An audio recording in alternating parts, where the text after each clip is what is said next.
Welcome to the Elemental series of instructional videos. In this series of videos we're going to cover clay brick and concrete block. In this first series focusing on clay brick, we're going to look at the material characteristics as well as some of the technical and structural aspects of using masonry materials. We're just going to have a look at some examples in southeast Queensland on the use of brick and sort of try and give a bit of a potted history of the evolution of brick from a mass material through to a decorative rain screen or veneer type of material. Now, one of the earlier and quite elegant brick structures are the spring hill cisterns. Now, this is a convict constructed water storage system at the top of Spring Hill behind the mill, and basically we can see like a very utilitarian structure, but in its sort of simplicity and the expression which is coming directly out of the way that the building is made. There's an elegance and beauty that's inherent in that brickwork. We can see the structure is simply a series of bays that are constructed through some Roman arches, and these are repeated in order to give adequate storage as well as structural stability. You can see here as well that the stepping at the top of the wall in order to pick up the timber structure that's the roof over the top of this water storage, again is an elegant solution in order to sort of keep the structure away from the level of the water and to keep the whole thing operating as it should. And you can see here, although it's being disused at the moment, it stood the test of time. It's very elegant, very simple, and that's coming out of just the no-nonsense way that it's being put together. Now, similarly, the Old Queensland Museum, its expression is in the brickness of the structure. Now, the brick here is a load-bearing material. It's a mass material, so the walls are very thick.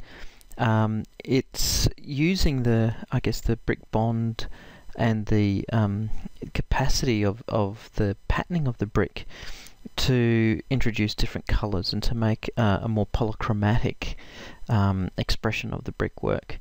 Around the period of the Old Queensland Museum, there are quite a number of polychromatic brick structures around, which are sometimes quite invisible but still quite a important set of buildings in Brisbane. You can see here, although in some senses it's a bit over the top, the integration of patterning is at the same time a direct expression of the structure that constructs it. And you can see even on the back veranda, very similar to the Spring Hill cisterns, where the expression of the structure is very stripped back, very much intrinsic to its capacity. And you can see some of the details. Again, although decorative, they are also in a deployed in order to weather well, and so shedding water and controlling staining and so on.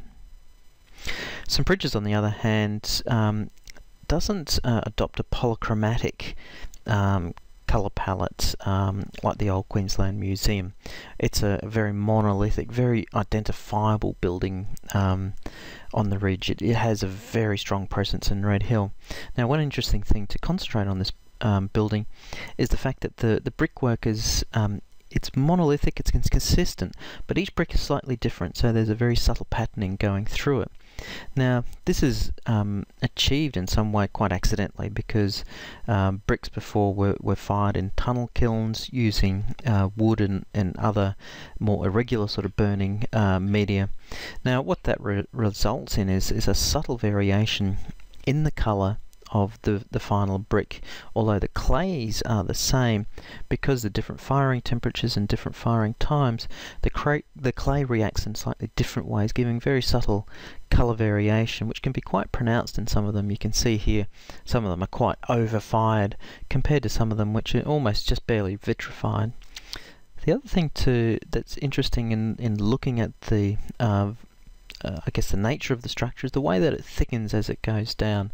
Now, this also helps I guess, express it's an expressive thing in the structure, but it's a very direct translation of the load paths going from the lighter upper parts of the building to the heavier lower parts engaged with the ground. Now, quite an important but I guess overlooked building on the UQ campus is the Hartley Teakle building by James Birrell. Now, this building is a load-bearing building. It's in fact load-bearing brick, very similar to traditional, I guess, residential brick post-war. But the thing is that it's using a ventilated cavity. So there's 2 layers of brick, which then makes the structure quite efficient. So instead of having a mass wall that sort of controls the ingress of moisture just through the sort of thickness of it, using a cavity and a ventilated cavity means that you can use less material and use it more effectively. Still though, the external cavity in the Hartley Teakle building, it's very much about creating a uniform, flowing and continuous wall. So the brickwork is used to make curves, and where we see it come in front of indoor-outdoor spaces like the stairs, the fire stairs and so on, it's deployed as a screen so that we can get that continuity of the brick as well as other performative aspects of light and ventilation. Like St Bridget's, it adopts the policy of using brick as like all very subtle variations of brick to give an overall sort of I guess uniformity, but also slight irregularity. Now these are seconds, these bricks, so in fact these are intended to be rendered over or covered, but because these were bought very cheaply and the overall effect is actually quite elegant in total, it's something that's lost in contemporary brickwork today because the brick production is so consistent and uniform. And you can see even the brick in the corners, instead of making sharp corners and right angles, it's being curved in a very subtle way, which is the capacity of brick to actually make both straight and curved structures. Now, getting further and further, I guess, into the expression of brick as veneer, we see the microhealth laboratories by M3 Architects. This is at UQ Gatton, and this building unashamedly is a skin. It never hides it. It's using everyday bricks the same way as the James Birrell building. Simple, cheap red bricks, but really tries to wring out as much expressive capacity of them.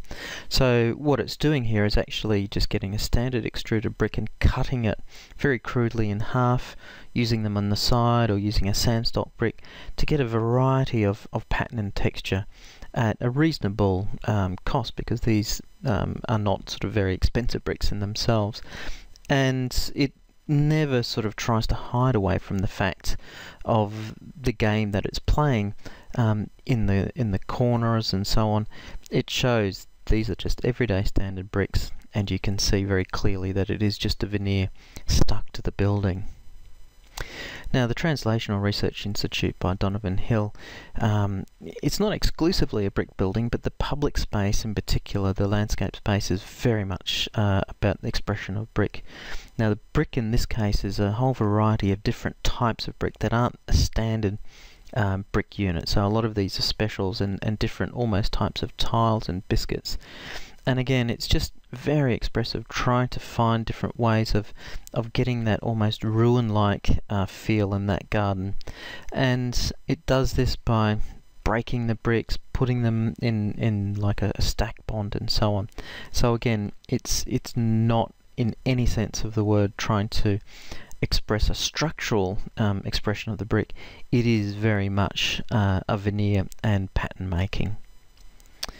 And I guess one of the ultimate expressions of pattern making is a building by Bureau Proberts out at Bellbarry, the Bellbarry Public Pool. Now again, this is using very straightforward brick veneer construction, but using 2 different types of brick, but developing a pattern to sort of get a very sort of strong expression, and it's not just a repetitive pattern like the Queensland Museum.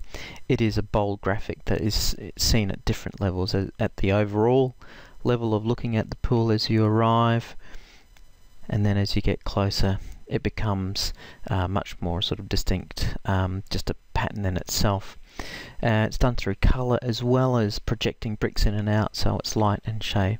It's I guess a special project in that it does require a lot of concentration, patience from the bricklayer, but it's not using any technology that's particularly special or unique, unlike the sort of translational research institute that is using quite specific and quite special and rather expensive bricks.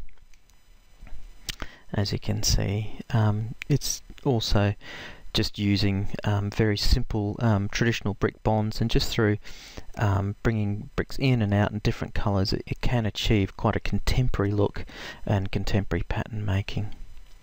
So thanks for your attention. Hopefully this has given you some perspective as to both the aesthetic and technical interrelationship of brickwork and its capacity for ornament and its evolution from a mass construction and how that translated into an ornamental expression through to a veneer type, and how that ornamental expression is changing.